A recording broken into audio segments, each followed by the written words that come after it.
Em 5 segundos, Jornal 360.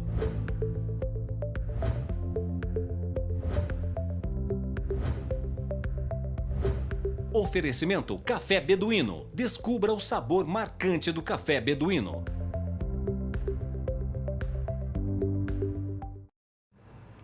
O presidente Jair Bolsonaro chegou aos 300 dias de gestão, carregando nas costas projetos impopulares, promessas de crescimento não alcançadas, declarações polêmicas e graves acusações contra seus filhos. Durante a cerimônia no Palácio do Planalto, no último dia 6 de novembro, o tom do presidente desconsiderou totalmente o contexto no qual seu governo tem sido avaliado por especialistas nacionais e internacionais com a seguinte frase: 300 dias recuperando a confiança. Isso estava estampado no painel da sessão solene. Bolsonaro elogiou a sua equipe de governo e destacou resultados de viagens recentes a países da Ásia. Com uma fala ampla e generalista, Bolsonaro repudiou as denúncias e críticas veiculadas contra ele pela imprensa brasileira e agradeceu o apoio do Congresso Nacional. Durante a solenidade, também foram assinados 7 atos presidenciais, entre eles a medida provisória que acaba com o monopólio da Casa da Moeda, projeto de lei que autoriza a privatização da Eletrobras. No mesmo dia foi anunciado um pacto federativo que pode resultar na extinção de milhares de municípios e em cortes de até 25% no salário de servidores. No programa de hoje, Dr. Otacílio Andreata Lemos, presidente da Ordem dos Advogados do Brasil, subseção de Poços de Caldas, e Evandro Migotti, cientista político. Está no ar 360.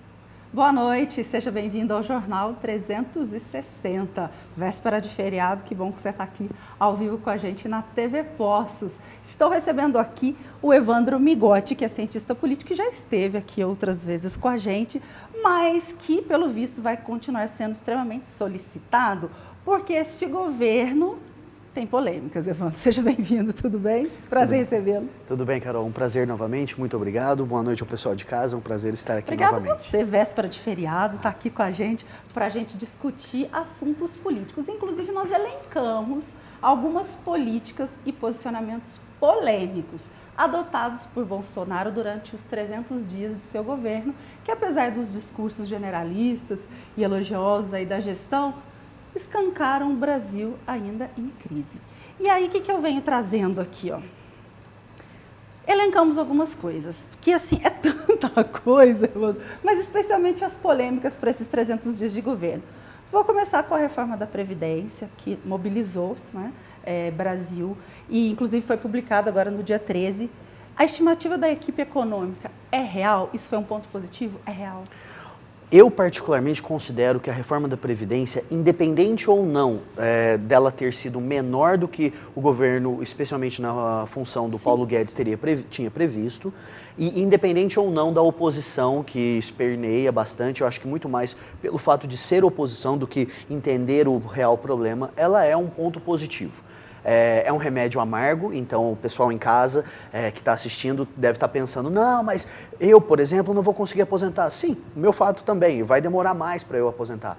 Mas aí a gente tem duas escolhas, e nenhuma das escolhas são boas. Sim. Ou você tardia um pouco a aposentadoria de uma população que ainda tem tempo para ajustar e conseguir enfrentar esse desafio de uma maneira mais planejada, ou então essa população, a hora que ela chega na idade de aposentar, certo, o sistema é insustentável. Então, apesar dos pesares, era o caminho menos doloroso e o caminho que vai nos conseguir posicionar para ainda conseguir outras reformas em cima disso, porque essa reforma da Previdência, primeiro, ela não foi uma panaceia, ela não vai solucionar todos os problemas do país. É um paliativo, podemos dizer assim? Ela vai jogar a bola um pouquinho mais para frente, mas ela vai jogar a bola um pouquinho mais para frente de uma maneira inteligente. Não é só empurrar com a barriga, é literalmente sair da defesa e ir para o meio de campo.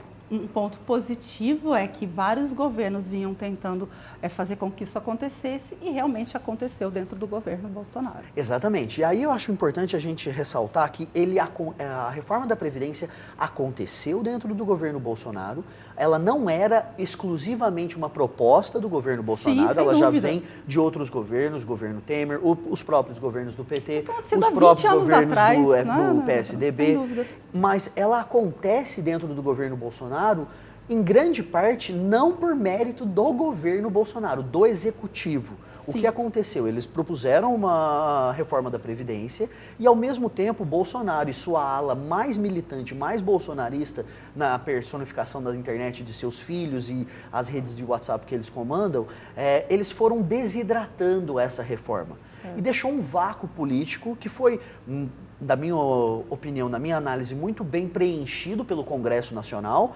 especialmente na figura de Rodrigo Maia, independente da gente concordar ou não com alguns pontos, posicionamentos, mas o Congresso Nacional foi protagonista nesse momento. O que, ao meu ver, se foi a intenção de um governo Bolsonaro, ele merece os parabéns, é claro. Eu não entendo que isso era a intenção do governo Bolsonaro, de criar esse vácuo e deixar o Congresso preencher.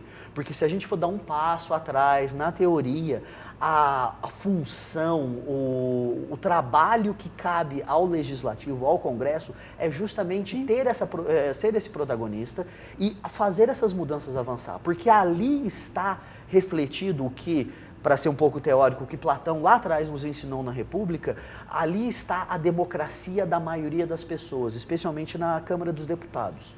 Então, foi uma conquista do governo Bolsonaro, sim, ele vai usar isso de uma maneira eleitoral, é claro, todo governo faz isso, mas eu vejo, e não só eu, já conversei com várias pessoas dentro do Brasil, fora do Brasil, que enxergam também, inclusive outras publicações de alto renome, como por exemplo o Economist, que enxerga muito bem que foi um protagonismo do Congresso em consequência de um vácuo deixado pela administração.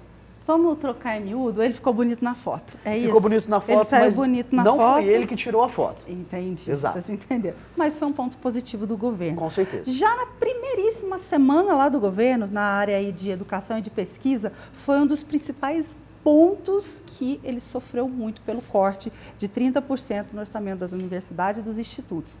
Assim, foi um estopim. Você acha que neste momento ele balançou, ele perdeu muitos pontos aqui?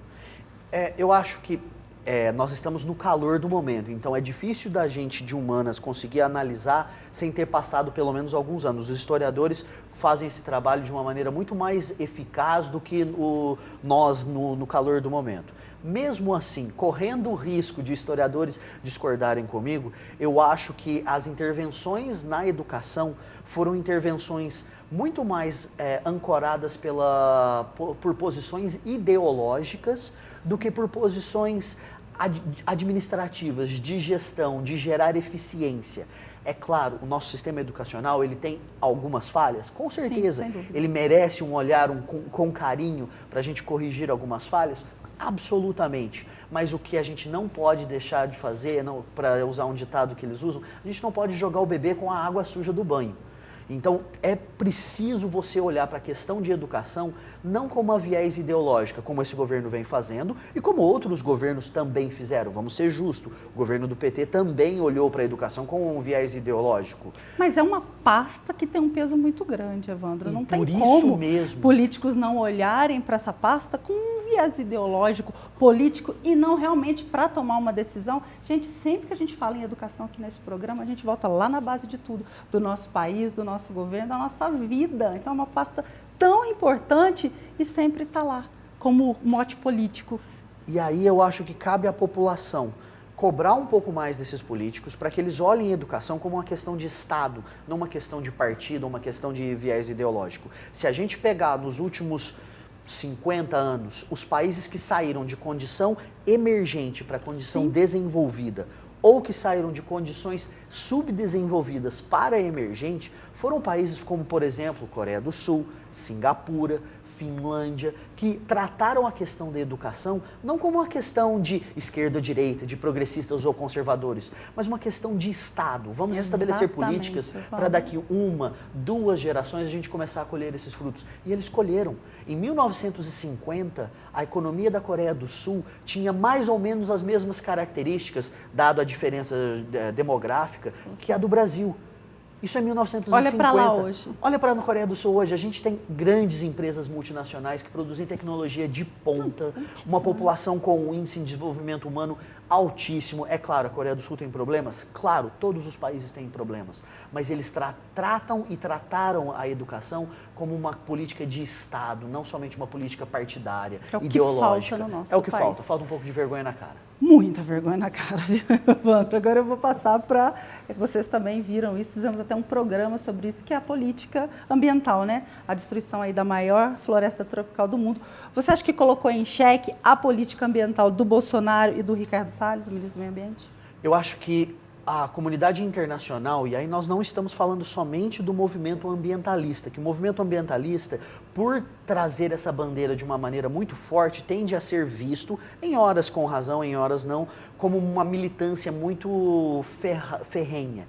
Mas, se a gente for fazer uma análise um pouco mais fria do caso, as questões ambientalistas onde o governo Bolsonaro atuou, novamente, foram guiadas por uma questão ideológica. E o que aconteceu? O Brasil perdeu credibilidade econômica. Exatamente. Nós estamos em 2019, nós não estamos mais em 1970, 1960, onde a questão ambientalista era uma questão de nicho, uma questão dos hippies. Hoje em dia, os consumidores querem que os seus produtos e os seus serviços sejam produzidos de uma maneira ética, de uma maneira que respeita a questão do ambiente, do meio ambiente, não por ela ser não porque a gente quer paz e amor e abraçar uma árvore, mas porque a gente quer que as próximas gerações tenham as mesmas oportunidades de usufruir do planeta, que não temos um segundo planeta para ir, que nós tivemos. E aí, um governo que vai em desencontro com esse movimento global, esse movimento especialmente e olha da que ala nós mais temos jovem, a maior floresta tropical, ou seja, a faca e o queijo na mão, Exatamente. para transformar o país, o Brasil, de um país que sempre teve um respeito na área diplomática muito forte, por questões históricas, começando lá com Oswaldo Aranha, acho que a gente já conversou sobre Falamos isso. sobre isso também. Mas transformar o Brasil num país que vai traçar um modelo de desenvolvimento para todos os outros países. Você acha que eles assustaram, que eles não esperavam esse reflexo que aconteceu? Eu acho que não. Você acha que era pensado? Eu acho que é caso pensado. Eu acho que é o que a gente estava falando um pouco antes do programa começar. Eu acho que o governo Bolsonaro segue muito a linha que o Donald Trump segue, que o Partido Conservador, na função de Nigel Farage, né, no Reino Unido, Sim. segue, que é justamente isso. Alimentar a sua base, que é mais ou menos uns 30% no Brasil, para deixar ela engajada, especialmente nas redes sociais. Isso acontece. Estamos vivendo dentro de bolhas, onde, se eu sou parte da ala bolsonarista, eu não escuto quem não faz parte da minha tribo, e vice-versa também. A área lulista também sofre dos mesmos... Os popularmente chamados na internet de bolsominions, seriam os bolsominions esses. E os lulistas. Apresentam as mesmas características.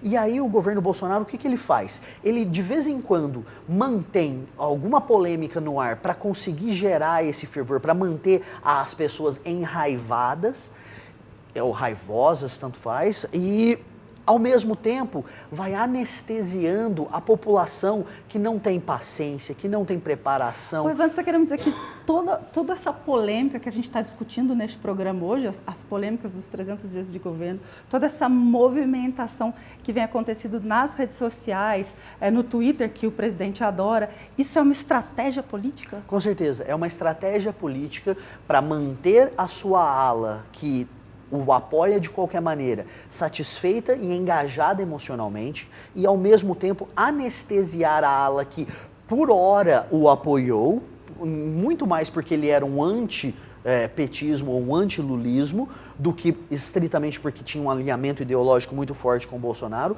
para manter essas pessoas anestesiadas. Nossa, é tanta polêmica, é tanta coisa, eu trabalho, eu tenho que cuidar da minha casa, eu tenho que cuidar dos meus filhos, eu não tenho tempo para ficar prestando atenção. De novo, mais uma polêmica, isso mantém a população do centro político... Dormindo, anestesiada. Anestesiado, exatamente. Dormindo, e isso é uma estratégia traçada muito em grande parte por Steve Bannon. Steve Bannon, que foi um grande estrategista que auxiliou Donald Trump e que também presta uma consultoria para o Bolsonaro. Vamos fazer aqui uma aba, tá, gente? Aproveitar aqui de toda essa sapiência aqui do Evandro. Ô, Evandro, e por que você acha que ele se espelha tanto no Trump? Porque é a onda política da vez. Há uns 10 anos atrás, a onda política da vez era uma onda política progressista, que as pessoas queriam um desenvolvimento, Sim. mas um desenvolvimento mais igualitário, com mais equidade. Essa onda passa e aí vem a ressaca da maré, ou então vem a próxima onda. E o Bolsonaro, muito habilmente, conseguiu utilizar do movimento antilulista, que ficou e é muito forte dentro do país, para conseguir surfar nessa onda, deixar essa onda ainda maior e se manter no poder. E aí um político, ele, na grande maioria das vezes, óbvio que há exceções, e as exceções normalmente a gente chama esse pessoal, depois que eles aposentam, de estadistas, certo. Porque eles remaram contra a maré e mudaram o panorama. Não é o caso do governo Bolsonaro, eu vejo. O que levou ele até aqui é certo. Então ele continua. Você precisa ter uma grandeza de espírito, por falta de uma expressão melhor, muito bem ancorada, uma perspectiva de história muito bem desenvolvida, para você entender que o que o fez chegar no poder não é necessariamente o que vai fazer você ser bem visto pela história, porque você alavancou o momento. Entendi. Eu imagino que o Bolsonaro não vai conseguir alavancar o momento. Para dar um exemplo, para o pessoal em casa entender que a gente não está batendo no Bolsonaro porque ele é conservador. Existem bons conservadores e péssimos conservadores. O Bolsonaro não vai conseguir alavancar esse momento como um conservador americano, Donald Reagan, fez. Sim. Donald Reagan conseguiu redefinir o que era o Partido Republicano e conseguiu ser bem avaliado. Claro, fez coisa errada? Com certeza, todo mundo faz coisa errada, isso é parte de ser humano. Mas Bolsonaro muito mais surfa o momento e tenta pegar esse jacarezinho até onde ele conseguir, do que entende que o papel de uma pessoa que ocupa a presidência da República é um papel importantíssimo e merece um cuidado, um respeito à liturgia do cargo, para justamente ele ser considerado depois um estadista. Até hoje nós não tivemos um presidente que eu, assim, muito rapidamente consigo pensar que os historiadores vão considerá-lo um estadista. Outras democracias que tiveram um período de amadurecimento democrático maior têm exemplos assim, tanto na ala conservadora quanto na ala progressista. Existem bons e maus exemplos nos dois lados. Estamos analisando as polêmicas dos 300 dias do governo Bolsonaro sobre o viés aqui, né, do cientista político. Se você discorda ou concorda, participe com a gente. Nós estamos ao vivo. Você pode participar através do WhatsApp, tá? Dê a sua opinião também, fique à vontade. Vamos falar agora, embora o governo, dentro desses 300 dias, tenha sim gerado empregos, mas ainda há uma precarização recorde. A gente está falando aí de 12 milhões e meio de pessoas desempregadas ainda. E assim, ofertas de trabalho, pessoas trabalhando em postos de trabalho informais, disparou, ou seja, são pessoas que não têm aí um registro, que não têm a sua CLT. Ou seja, essa precarização ainda é recorde. Como é que você analisa isso dentro do governo? Eu acho que a primeira coisa que eu gostaria de passar para o pessoal de casa é justamente que a questão do desemprego, ela é considerada como um indicador, um dos últimos indicadores que vai ter algum tipo de mudança. Não absolvendo a culpa do governo Bolsonaro, eu volto nessa questão rapidamente. Mas o que acontece na economia? A hora que você tem uma crise, o desemprego ele aumenta. Sim. E aí as empresas reduzem os seus quadros de funcionário porque reduziu a demanda sobre aquele serviço ou aquele produto. produto. Certo. Quando começa a aceleração, as empresas tentam fazer mais com o mesmo. Isso é natural, isso faz parte da iniciativa privada. É por isso que a iniciativa privada é muito mais eficiente, busca a eficiência de uma maneira muito mais eficaz do que o poder público. Eles têm funções diferentes. E aí, o desemprego, ele começa a melhorar por último. Por quê? Porque aí as empresas entenderam, numa forma geral, de que o crescimento de demanda que elas estão experimentando, ele não é passageiro, ele é duradouro, e aí ela começa a sentir dentro das suas operações dores que, olha, não conseguimos mais fazer mais com o mesmo, precisamos aumentar. E aí sim a taxa de desemprego começa a reduzir. Então, não é culpa do governo Bolsonaro que a taxa de desemprego não melhorou o que esperávamos que iria melhorar. Ao mesmo tempo, o governo Bolsonaro também não tem feito muitas coisas para que ele consiga plantar sementes de crescimento sustentável. Inclusive a economia acelerou menos do que estava previsto também, né? Acelerou menos do que estava previsto. Então, o que eu vejo nessa questão econômica? Nós vimos num declínio muito forte. E aí o mérito do governo Bolsonaro é muito mais por quem ele não é do que por quem ele é. O governo Bolsonaro, no mercado, ele é visto como aquele governo que, independente de ter sido Bolsonaro ou X, não é mais o governo petista que vinha em uma onda de declínio, perdendo confiança de mercado. E confiança de mercado é mais ou menos como estouro de rebanho. Um gado levanta a cabeça e vê, opa, tem um problema, e sai correndo, ele leva os outros. Os últimos que saíram correndo não sabem por que eles estão correndo. Eles estão correndo porque o rebanho está correndo. Eu gosto muito das analogias aqui que o Evandro faz. Eu acho ótimo, fica tão claro para a gente entender. E aí, é justamente isso. O mérito econômico do governo Bolsonaro, do meu ponto de vista, é muito mais porque ele não é o governo petista do que porque ele é um governo bolsonarista. E aí cabe uma reflexão do governo Bolsonaro, especialmente na função de Paulo Guedes. O que nós vamos fazer para conseguir aumentar a taxa de crescimento de uma maneira sustentável? Porque é muito fácil você aumentar a taxa de crescimento, dar um boom, conseguir uma reeleição e aí no final de um segundo mandato estoura a crise novamente. Já tivemos esses problemas políticos, exatamente. Em outros governos. E embora aí ele tenha dito, o Bolsonaro, durante o discurso dos 300 dias de governo dele, que ele é bem recebido em todas as regiões do Brasil, pesquisas evidenciam que a aceitação do governo está em queda. Eu quero que vocês deem uma olhada nesse gráfico. Essa é uma pesquisa do IBOP encomendada pela CNI, a Confederação Nacional da Indústria, e ela mostra que a popularidade, a confiança da população e a aprovação popular ao governo do Jair Bolsonaro diminuíram. Ou seja, atualmente 55% dos brasileiros não confiam no presidente. Qual que é o maior indicador disso tudo, na sua opinião, até aqui?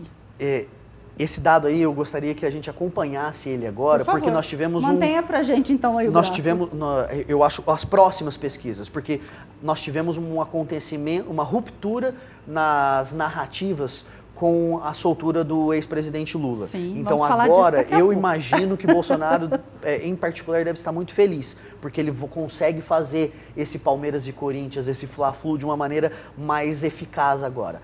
Essa pesquisa, ela mostra justamente aquilo que a gente estava conversando. O governo Bolsonaro, ele chega ao poder muito mais pelo que ele não é do que pelo que ele é. E aí, no começo, ele tem uma aprovação, porque ele não é a alternativa. Conforme vai passando os meses, as pessoas vão percebendo que, opa, tem alguns problemas aí, opa, tem alguns indícios de corrupção, opa, teve muita canelada pela frente. O governo vai Como ele mesmo gosta de falar. Exatamente. Né? O governo mesmo vai perdendo aquela porcentagem da população que não se considera lulista e não se considera bolsonarista. Pessoas que, eu já ouvi isso de algumas pessoas, já conversei com alguns especialistas nacionalmente e internacionalmente, pessoas que estavam Bolsonaro por uma questão de momento, mas não são Bolsonaro. E aí essas pessoas começam a avaliar o governo não pelo que ele deixou de trazer, mas pelo que ele traz. Porque uma coisa é você ser a pedra, outra coisa é você ser a janela. Eu votei porque eu não tinha outra opção, era isso? Eu votei porque era o pior, era o menos pior. Exatamente. Né? Era o menos pior. Exatamente. Aí, passado alguns meses, você vê que ele teve uma oportunidade de construir um ministério muito técnico e essa narrativa foi muito bem feita e eu imagino que, salvo algumas exceções, construiu um ministério técnico. Mas ele não deixou o ministério técnico agir de uma maneira técnica. Como deveria ter sido feito. Exatamente. Dentro do governo Bolsonaro, isso aí eu estava conversando com um amigo meu que formou junto comigo lá em Nova York há muitos anos atrás. Ele falou para mim, então, para mim, o governo Bolsonaro, e ele não é nem brasileiro, então não é petista, não é bolsonarista, não é nada. Ele falou assim, olha, para mim, o governo Bolsonaro mais acertou aonde o Bolsonaro menos pôs a mão. E olha... Se a gente analisar. Se a gente for pensar, vamos lá, tem o Ministério da Infraestrutura. O Ministério da Infraestrutura está fazendo um belo trabalho. Poderia estar sendo melhor? Claro, sempre poderia ser melhor, mas sempre poderia ser pior. As questões polêmicas que geraram um desgaste político para o Bolsonaro foi as áreas do governo onde ele colocou a mão e deu algumas caneladas e gerou algumas polêmicas e não conseguiu deixar de fazer campanha e começar a governar pensando no país como um todo. Bom, crise partidária, né? Essa aí está em alta, a gente está escutando cada vez mais falar disso. Ele anunciou na terça-feira agora a saída do PSL, pela sigla que ele foi eleito. Ele foi eleito pelo PSL e a intenção de fundar uma nova legenda, batizada inclusive de Aliança pelo Brasil. A estimativa é de que 30 deputados aí o acompanhem. Esse vai e vem partidário, nossa, coloca essa imagem, a gente falando aí em sair do partido, eu quero que você veja esta imagem, que são todos os partidos pelo que o nosso presidente, atual presidente Jair Bolsonaro, já passou. É quase como algumas famílias de classe média trocam de carro, ou classe média alta trocam de carro. Então, realmente, essa palavra vai e vem partidário cabe muito bem ao nosso atual presidente. Evandro, o que está em jogo nessa situação? O fundo partidário. Dinheiro. Único e exclusivamente dinheiro. Não é uma realização de que o PSL não é a casa ideológica que ele esperava. Isso é balela. É único e exclusivamente o fundo partidário. Porque quem controla o fundo partidário é o presidente do partido, o Luciano Bivar. E o Bolsonaro entende, em grande parte, com razão, que o PSL é grande da maneira que ele é hoje por causa do Bolsonaro. Só que não é o Bolsonaro que controla o dinheiro. Então, a ala bolsonarista dentro do PSL, que já foi quase a totalidade, hoje em dia já não é tanto assim, ela imagina que se ela sai do partido e consegue levar o dinheiro do fundo partidário, eles conseguem se propagarem no poder e conseguem ampliar transformar o Brasil em um país de uma ampla maioria conservadoríssima. Certo. Então, é dinheiro. Eu tenho aqui uma pergunta, antes de eu passar para o próximo tópico, agora eu vou dar uma acelerada, porque daqui a pouquinho a doutora Tarsílio vem falar das questões legais em relação a não só a questão de partido, mas a gente vai também falar sobre a questão da segunda instância, que também tem gerado muita polêmica. Mas deixa eu atender aqui o Paulo, em relação à pesquisa que nós colocamos no ar, pesquisa anterior, ele pergunta se você acredita ser confiável essa pesquisa de aprovação e de confiança. Essa pesquisa está registrada no site do IBOPE e foi encomendada pela CNI. Então, nós simplesmente pegamos os dados e trouxemos os dados para o programa. Mas não sei se ele quer ouvir a sua opinião pessoal, então responda, por favor. As pesquisas, elas normalmente, e isso não somente no Brasil, se a pesquisa relata alguma informação que bate com os meus conceitos pré-formados, essa pesquisa é ótima. Se essa pesquisa desafia alguns conceitos pré-formados, alguns pré-conceitos, essa pesquisa não tem credibilidade. Hoje em dia, nós temos como melhorar a qualidade da pesquisa? Claro, a gente tem como melhorar tudo, mas a qualidade das pesquisas é ruim? Não. Existem modelos matemáticos, esses modelos são amplamente debatidos, existe um debate muito rigoroso dentro da área acadêmica para deixar essa amostragem cada vez mais representativa e, normalmente, quando eu escuto desafios à qualidade de pesquisa, são de pessoas que não entendem como é feito a amostragem. Okay. Não sei do caso do Paulo especificamente. Pode ser que ele seja um especialista em estatística e tenha ampla base para conseguir provar que realmente é uma pesquisa que não deve ser confiada.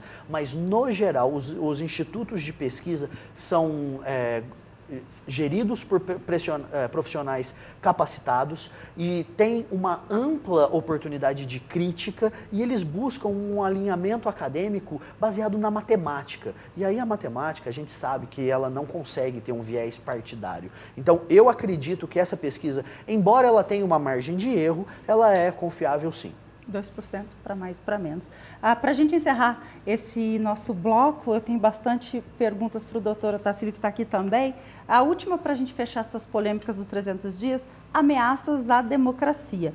O deputado federal Eduardo Bolsonaro, em recente entrevista à Leda Nagler, jornalista, disse que considera utilizar um novo AI-5 como resposta ao que ele chama de radicalização da esquerda. E não foi essa a primeira vez que o clã do Bolsonaro ameaça, assim, a democracia. Além de falas autoritárias, ataques à imprensa, foram várias coisas que aconteceram nesses 300 dias de governo. E aí eu acho importante a gente lembrar, tanto a ala progressista de esquerda tem exemplos que atacam a democracia, a gente vê, por exemplo, na Venezuela, quanto a ala conservadora tem exemplos que atacam a democracia. A gente vê, por exemplo, nos filhos do Bolsonaro falando asneira. Para a gente lembrar de Winston Churchill, a democracia é o pior regime antes de todos os outros. Então, tipo, não gosta da democracia, imagina viver sem ela. Exatamente. Na democracia, Eduardo Bolsonaro não tem liberdade de falar essa asneira que ele falou. Exatamente. Eu adoro quando eu escuto... Não estaremos conversando. Exatamente. Num programa ao vivo, jamais. De jeito nenhum. Eu adoro quando eu escuto asneira política da boca de outras pessoas, independente da posição ideológica. Porque, primeiramente, me mostra que a gente vive em um regime onde as pessoas têm essa liberdade de falar. E aí é muito fácil, quando você está no poder, você querer cercear a liberdade de falar da ala opositora. Mas se põe naquele lugar. E se, por exemplo, vamos fazer um desafio ao Eduardo Bolsonaro, se estiver assistindo, manda um abraço para ele. E se durante a época do Lula, o Lula tivesse falado que queria um AI-5 para coibir a radicalização da direita? Essa mesma direita que hoje em dia apoia esse AI-5, gostaria disso? Não. Então, é aquela velha frase, eu posso discordar do que você fala, mas eu luto até a morte pelo seu direito de falar. E vai esquentar ainda mais. Vou ser um breve intervalo, eu volto com o doutor Otacílio, esclarecendo para a gente essas questões da segunda instância, da prisão de segunda instância. Vamos falar também um pouquinho mais dessa questão do PSL, de deixar o partido, o que é legal, o que é ilegal. Eu volto rapidinho.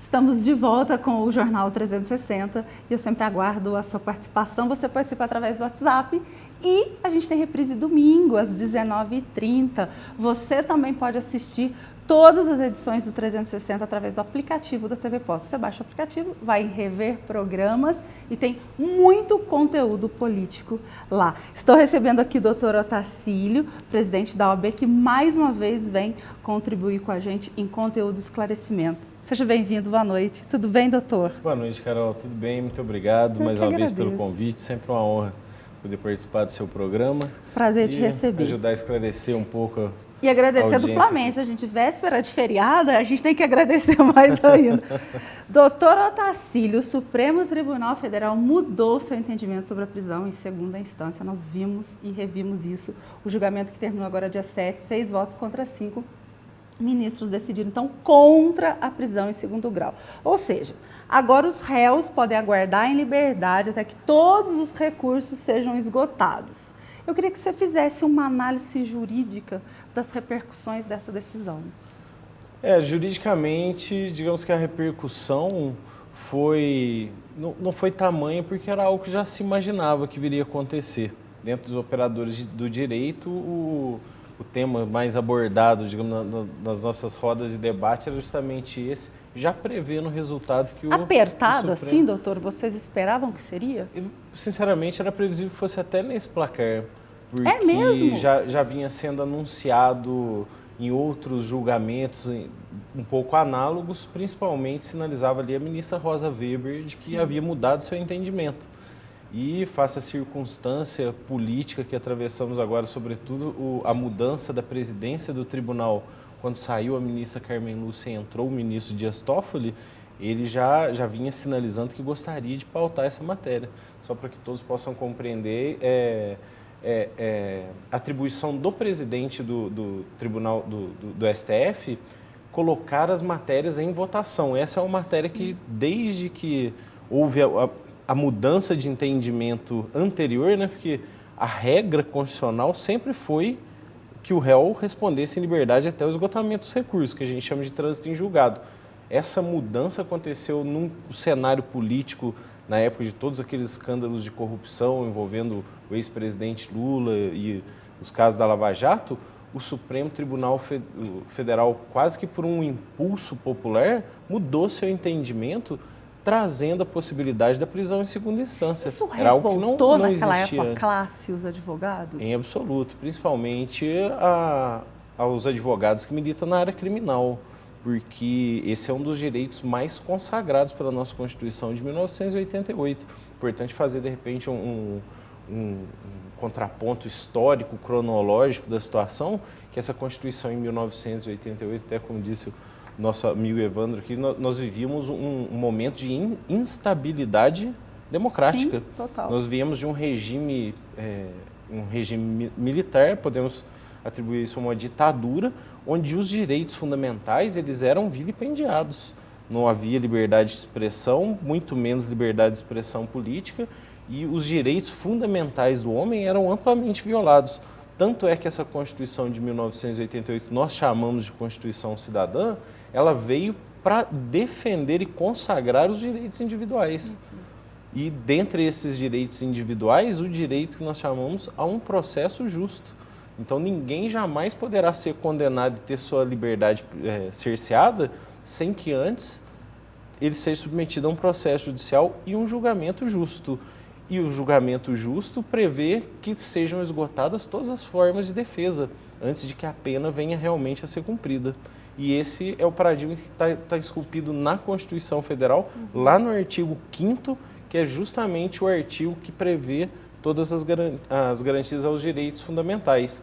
Então, para o cenário jurídico, quando o STF resolveu adotar a política de que a prisão poderia ser decretada ainda no curso do processo, após o que nós chamamos de trânsito julgado material, onde se discute as provas dos autos, existe a condenação em primeira instância, a condenação em segunda instância, dali para frente os recursos nós chamamos de especiais e extraordinários aos tribunais superiores, eles não discutem mais os fatos, eles discutem matérias processuais. Certo? Então o que o STF fez foi considerar o trânsito julgado material, não discutir mais os fatos, apenas questões processuais, e mudando a Constituição. Mudando literalmente o entendimento da Constituição. Então, nesse período, a ministra Carmen Lúcia, nossa conterrânea mineira, ela evitou ao máximo pautar essa matéria, que, na verdade, essa matéria foi discutida em sede de um recurso extraordinário, um julgamento de um caso concreto. Sim.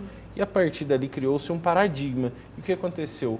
A Ordem dos Advogados do Brasil, através do Conselho Federal, e mais outros 2 partidos políticos ingressaram com umas ações específicas que se chamam ações diretas de inconstitucionalidade, justamente para questionar este entendimento do Supremo Tribunal. E através essas ações já corriam há alguns anos no STF. E a ministra foi segurando aquilo, represando para não incorrer numa situação de insegurança jurídica. Foi o que nós estamos experimentando agora, né? Então, há 2 anos atrás nós tivemos um entendimento de suma relevância para o contexto da vida de todo cidadão. E 2 anos depois, simplesmente, nós mudamos para o entendimento oposto. Isso afetou milhares e milhares de encarcerados no país. Então, dentro do meio jurídico, isso causa uma enorme instabilidade, uma vez que a insegurança jurídica é algo muito grave para a democracia, porque hoje a lei diz isso. A mesma lei daqui a 2 anos pode dizer exatamente o contrário. E nós tínhamos um personagem nessa história, que era o ex-presidente Lula. É claro que não vamos desmerecer tantos réus, como o doutor citou aqui, que também foram atingidos com essa tomada de decisão. Mas nós tínhamos um personagem que era o presidente Lula. Mas você não acha que falta, doutor, uma emenda, então, constitucional para dizer claramente, assim, quando, para que não fique essas protelações eternas? Eu acho que isso é um dos grandes problemas do nosso país. Não é claro. Nunca é claro. Nunca é claro. E esse é o grande problema, né? E depois da decisão, que foi uma decisão extremamente impopular, tendo visto o contexto que nós vivemos hoje, a sensação de impunidade que paira na nossa sociedade, principalmente a indignação quanto aos crimes cometidos, principalmente os crimes de corrupção, que nós não vemos a punição acontecer. Sem dúvida. Isso, inclusive, foi um trecho muito emblemático do voto da ministra Carmen Lúcia, que foi contrária, desculpe, ela foi favorável, embora o voto vencido, ela foi favorável à prisão em segunda instância, mas ela foi emblemática justamente nesse ponto. Nós não podemos, popularizando o termo, nós não podemos jogar para a galera. Nós temos que fazer uma interpretação segundo o que realmente rege a Constituição, mas sem, contudo, deixar que a lei perca sua efetividade. Então, esse era o grande questionamento dela. Quem tem que decidir, que foi colocado para decidir, decida, não é isso? Exatamente, que decida e aquilo, que a lei atenda aos auspícios da sociedade. E a sociedade clama por justiça nesse sentido. Queremos ver os criminosos punidos. E o excesso de recurso, a morosidade do judiciário e o próprio poder econômico dos réus em contratar bons advogados, em estender o processo, que é algo que custa dinheiro, né? E então isso aí estava favorecendo a impunidade. Então, agora, por outro lado, nós não podemos simplesmente abandonar o texto constitucional. Foi algo conquistado com suor e sangue pelos nossos antecessores, e não podemos simplesmente vilipendiar. Quanto à questão das alternativas propostas, que agora estão pairando sobre o poder legislativo, né? Importante separar ali os poderes. O judiciário, ele interpreta a lei, mas quem cria a lei, como está sendo interpretada, é o poder legislativo. Só que o poder legislativo, ele também tem suas limitações. As mesmas limitações oriundas lá da Constituição de 1988, que, além de proteger os direitos fundamentais, também se preocupou em estabelecer limites ao Estado. Que cada um cumpra seu papel, né? Que não cada um cumpra seu papel e papéis. dentro dos seus limites. E como a época da edição da Constituição de 88, nós vivíamos essa crise, os detentores do poder, né? O Estado punia muitas vezes de forma pesada. Então, para poder limitar o Estado e, inclusive, limitar que isso voltasse a acontecer, foram criadas as cláusulas pétreas dentro da Constituição, que é o que está se discutindo no momento. Nós podemos realmente mudar as cláusulas pétreas do ponto de vista jurídico? Jamais. Só através de uma nova Constituição Federal. Teríamos que, então, convocar uma nova Constituinte, reformar essa Constituição através de uma nova Constituição. Então, deixa eu piorar um pouquinho, porque o presidente do Senado, o Alcolumbre, está pressionado aí para votar uma PEC, proposta da emenda à Constituição, que prevê prisões após a condenação. Povo, as medidas. E aí, ele chegou a sugerir, inclusive, terça-feira agora, uma nova Assembleia Nacional Constituinte para que a Carta Magna seja reescrita. Como assim, doutor? Em que pé que nós estamos nesse país, doutor? Do ponto de vista jurídico, é o que nos parece mais correto, porque as cláusulas pétreas, elas não podem ser mudadas. Nós não podemos suprimir direitos fundamentais, justamente o devido processo legal, onde está e principalmente a presunção de inocência, que é onde estão ancorados os principais argumentos jurídicos que prevêem o esgotamento de todos os recursos antes da decretação da prisão. E, justamente nesse sentido, o presidente do Senado não deixa de ter muita razão, não. Porque, para que nós possamos suprimir qualquer dos direitos esculpidos lá no artigo 5º... Existe alguma possibilidade que isso venha acontecer? Eu, sinceramente, acho que nesse contexto político é muito difícil, porque seria uma medida radical, extremamente impopular, e me causa um certo temor, tendo em vista as ações que tendem ao totalitarismo que vêm sendo praticadas, e principalmente defendidas muitas vezes por esse governo. Então, acho que não seria o momento mais adequado. Mas se nós formos analisar historicamente o movimento político do nosso país, sempre que nós temos um regime que extrapola seus limites em algum ponto, logo em seguida nós temos a mudança de governo e o que vem em seguida? Uma nova Constituição. Assim aconteceu com Getúlio Vargas, assim aconteceu com as medidas do governo militar e assim aconteceu em 1988. Então, se nós formos pegar aqui, nossa Constituição tem 31 anos e desses 31 anos, de 1988 para trás, não foi muito mais que 31 anos da Constituição anterior. Então, se nós formos acompanhar a evolução histórica, política e constitucional do nosso país, não me assustaria se isso acontecesse. Mas isso não é o melhor momento. Eu fiquei assustada, doutor. A sua classe está bem mais calma do que eu imaginaria. O Eduardo pergunta se na segunda instância, como discutem fatos e os fatos comprovam que há crime, se isso já não basta para provar a culpa. Olha, provar a culpa pode até ser o suficiente. Ou a culpa ou o dolo, né, são questões que se discutem para que seja configurado o crime. E, logicamente, para que haja uma punição. Porém, muitas vezes essa culpa ela pode ter sido formada, por exemplo, em cima de uma prova ilícita que só vai ser discutido, não a prova em si, mas a licitude da produção daquela prova. Vai ser analisado só por um tribunal superior. Então isso pode modificar o entendimento sobre o quanto aquela prova é incriminadora. Vou dar um exemplo bem raso aqui. Uma interceptação telefônica que foi obtida de forma irregular, sem autorização do judiciário. Ela foi sustentada em primeira instância e em segunda instância como sendo uma prova lícita. Okay. Então nós vamos discutir não a prova, certo? Não o fato que está sendo demonstrado com aquela prova, mas sim a origem da prova. Aquela prova poderia ter sido produzida dessa forma? Então nós vamos discutir isso lá e muda todo o processo. No Supremo Tribunal Federal. O caso, por exemplo, que surgiu agora recentemente também, estavam discutindo qual era a ordem que até veio à tona no processo do ex-presidente Lula, Sim. Qual a ordem que deveria ser acompanhada para as alegações finais do processo. As alegações finais é a última manifestação por escrito dos advogados em defesa dos réus. Então, ao passo que nós tínhamos delatores na condição de réus, e réus pura e simplesmente réus, que não delataram, não fizeram um acordo de delação Sim. premiada, quem que deveria ser ouvido primeiro?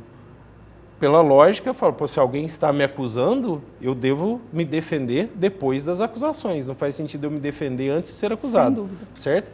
Então, você veja que isso poderia alterar toda a sistemática do processo e voltar os processos todos à primeira instância para que fossem julgados novamente, e isso alteraria substancialmente as provas do processo. Então, como dizer, não, então decidiu em segunda instância, aquilo não muda mais. Aquilo pode mudar nos tribunais superiores. Então, é um direito de defesa, nós estamos discutindo casos polêmicos, mas é um direito de defesa que pode afetar a mim, pode afetar a você, pode afetar a qualquer um de nós. São muitas vírgulas, doutor. São muitas vírgulas. São muitas. E se é muita vírgula nesse nosso país. Deixa eu te mostrar uma matéria que, depois da decisão do Supremo Tribunal Federal, foi realizado um manifesto do Vem Pra Rua. Várias pessoas foram para a rua contra, né, a decisão sobre a condenação na segunda instância. E Poços de Caldas também aconteceu o movimento. A concentração dos manifestantes foi na Praça Pedro Sanches, no centro de Poços. A maioria vestida de verde e amarelo e com bandeiras do Brasil protestou contra a decisão do STF de proibir a prisão após condenação em segunda instância. O movimento agora cobra dos deputados e senadores que seja aprovada uma mudança na Constituição para que o condenado em segunda instância já comece a cumprir a pena imediatamente. Solicitar ao Congresso Nacional, que é a nossa única esperança, uma vez que o STF nos traiu e votou contra a prisão em segunda instância, a nossa única esperança do povo brasileiro é o Congresso Nacional, o senador Davi Alcolumbre e o Rodrigo Maia colocar as PECs que estão já transitando no Congresso Nacional. E hoje nós reunimos aqui, infelizmente até agora é um número pequeno, mas nós estamos aqui para representar o nosso Brasil. A soltura do Lula não é certo, ele pagou para ser solto. Isso não é certo e vai soltar vários presos que são bandidos. Então as pessoas que fizeram coisas erradas têm que ficar na cadeia. Estou muito triste, eu acredito que eu estou até ficando com depressão. Como posso aceitar? Eu sou uma pessoa que nunca roubei uma agulha sequer. Eu sou uma pessoa que não devo nada. Minhas contas são pagas. E morar num país onde apoiam corruptos, eu tenho vergonha. A minha opinião é que nós estamos assistindo, né, um bando de pigmeus invejarem o brilhantismo dos grandes. Então nós vimos algumas pessoas que foram indicados para um cargo agirem de forma política para a liberação dos corruptos. Eu quero que o Lula fique preso, porque ele não é inocente. Ele pagou o Congresso para ser solto. E com ele vários bandidos vão ser soltos no lugar. É um intervalo bem rapidinho, eu volto mais uma vez com o Evandro para a gente, olha, destrinchar mais um pouquinho essas questões polêmicas. Se você tem pergunta, é a hora de você mandar.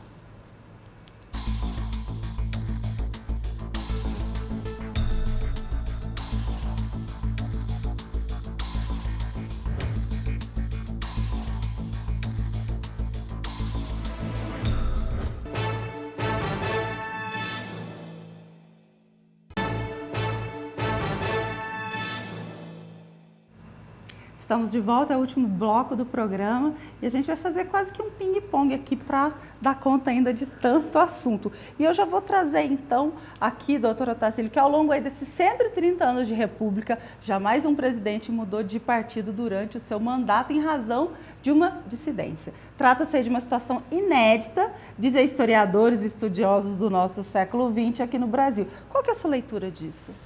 Olha, minha leitura inicialmente é política. Isso demonstra uma séria fragilização política do nosso principal representante, chefe do executivo, né? Eu concordo com o que o colega Evandro falou aqui mais cedo no programa, que não se trata puramente de uma questão ideológica, né, mano? Isso é muito mais uma questão de controle financeiro, tendo em vista que já se avizinham eleições municipais, né? E falando legalmente aqui, aliados aí do Bolsonaro argumentam que a criação de um novo partido permite essa migração de deputados com mandato. Essa possibilidade é prevista na legislação? É prevista na legislação eleitoral, porque existe um prazo específico para isso. Dá tempo? Dá tempo ainda, porque estamos antes do ano eleitoral, a partir do ano que vem, onde já se formam as coligações políticas e os candidatos a disputar as eleições municipais. Esse período ele fica suspenso, porque a razão é a seguinte, Carol, o mandato ele pertence ao candidato, ele não pertence ao partido propriamente. Ele fazendo isso dentro das regras, para não comprometer justamente o processo eleitoral, até mesmo confundir o eleitor em razão disso, ele pode se mudar, criar uma nova legenda. Nós temos a liberdade partidária aqui do nosso país, ele preenchendo os requisitos, ele pode abrir um novo partido e, de fato, ele vai controlar uma boa fatia do fundo partidário. Agora eu vou aí para a questão, voltando aí na prisão, em segunda instância, Lula foi livre, saiu, ele fez discurso, ele fez crítica à economia, à Operação Lava Jato, criticou o governo Bolsonaro. Evandro, o que muda no cenário político com o Lula solto? Muda algumas coisas. Primeiramente, Lula não está livre, Lula está solto. Certo. Porque ele ainda é condenado em segunda instância, como o doutor aqui muito habilmente colocou.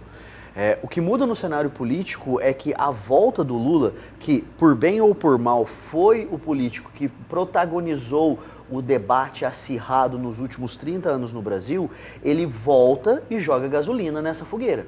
Então, do ponto de vista, se a gente lembrar como é que estavam os ânimos na época da eleição, que tínhamos os ânimos muito acirrados, pouco diálogo, pouca compreensão entre as pessoas, a minha leitura é que existe um grande perigo disso voltar a acontecer.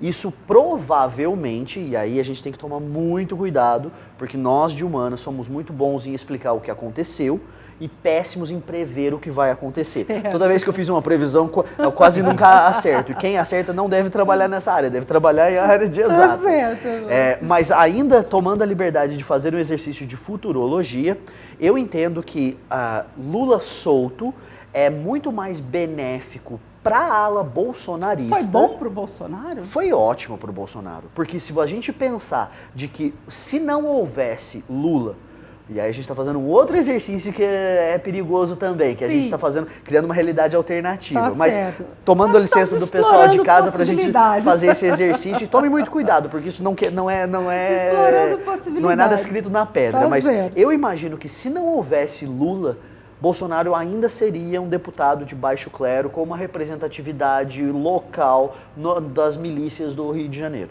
Então, Bolsonaro conseguiu surfar na onda antilulista e se tornou o anti-Lula. Hoje em dia, Bolsonaro é muito mais do que o Bolsonaro, ele é o anti-Lula. E a nova bandeira, gente? Lula livre não tem mais jeito. E agora? Qual é a nova bandeira? Aí agora cabe ao PT fazer o que eu gostaria que qualquer oposição fizesse. Que é o quê? Uma oposição baseada em propósitos, não somente na soltura do seu maior líder e seu líder histórico. Independente da oposição ser PT hoje e talvez em um futuro, se voltar um governo PT, a oposição ser, por exemplo, a ala bolsonarista. Para o bem do país, quando você tem uma oposição forte, que debate ideias, mas não insulta, e quando você tem um governo forte, que debate ideias e não insulta, o progresso é mais fácil. O progresso chega antes. Agora, quando você tem um governo, como temos, e quando você tem uma oposição, como temos, que estão muito mais preocupados em gritar para as cavernas em quais eles vivem e não levam em consideração o lado oposto, nem imaginam a possibilidade de ter boas ideias no outro lado, seja o bolsonarismo olhando para o lulismo ou o lulismo olhando para o bolsonarismo.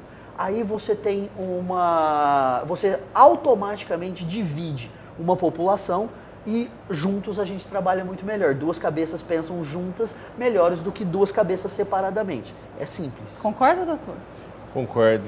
Só para acrescentar, eu acho que nós voltamos ao palco que nós mesmos gostamos muito, né? Que é o maniqueísmo. Então agora nós temos uma grande possibilidade de novamente discutir aquele diálogo. É o bom contra o ruim, é o bem contra o mal, é o que fomenta não só a nossa política nacional, mas muitas das questões próprias do ser humano, né?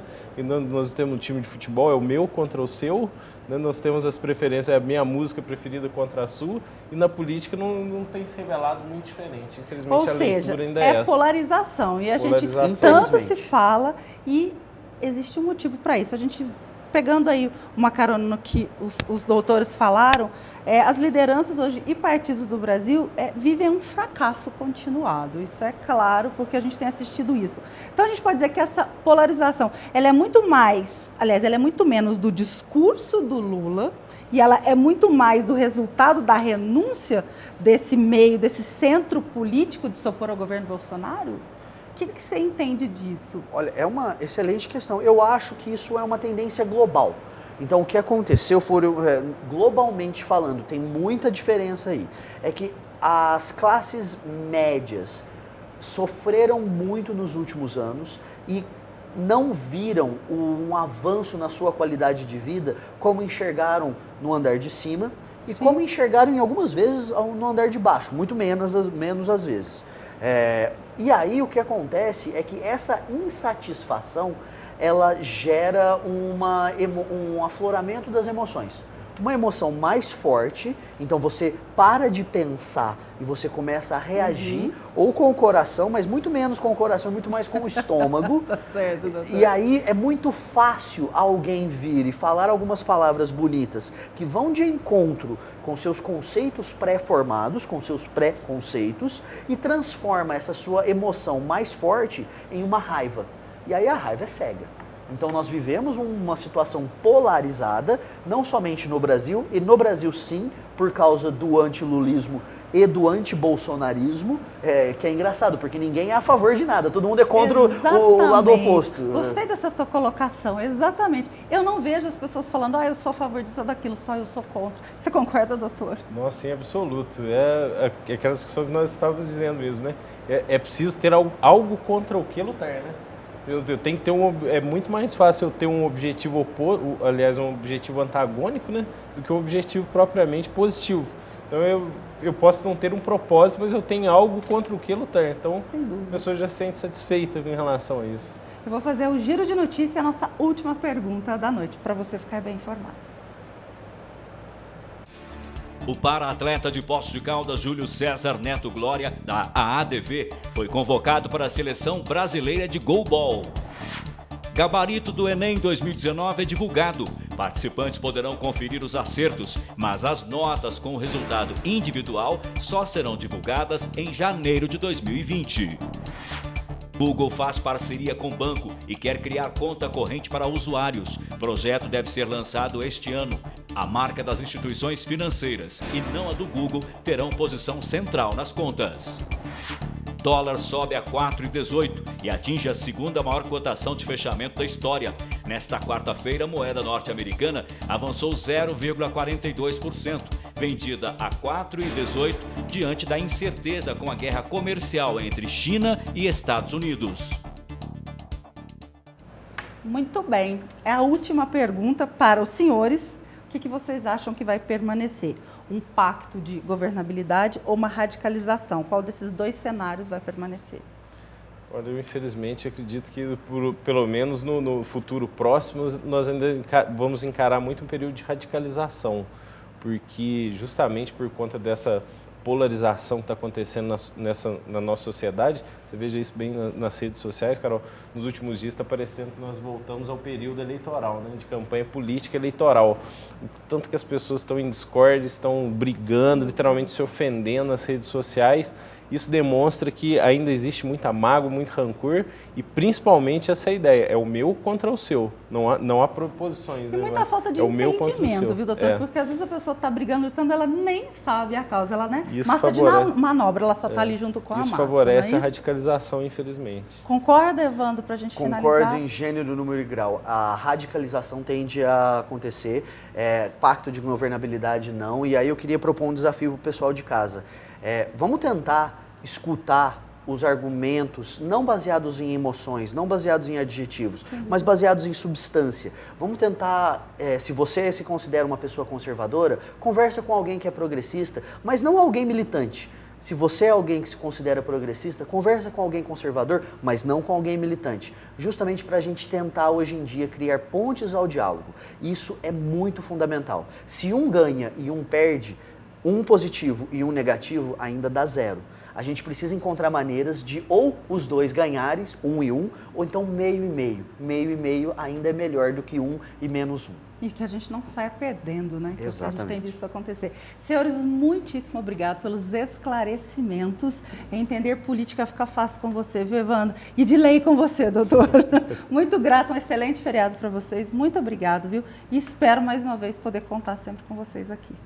Claro, muito obrigado. É uma honra para mim poder estar aqui mais uma vez. Sempre à sua disposição, Carol. Muito obrigado, doutor Evandro. Carol, muito obrigado. Um grande abraço ao pessoal de casa. E se me permite, eu sei que a gente estourou.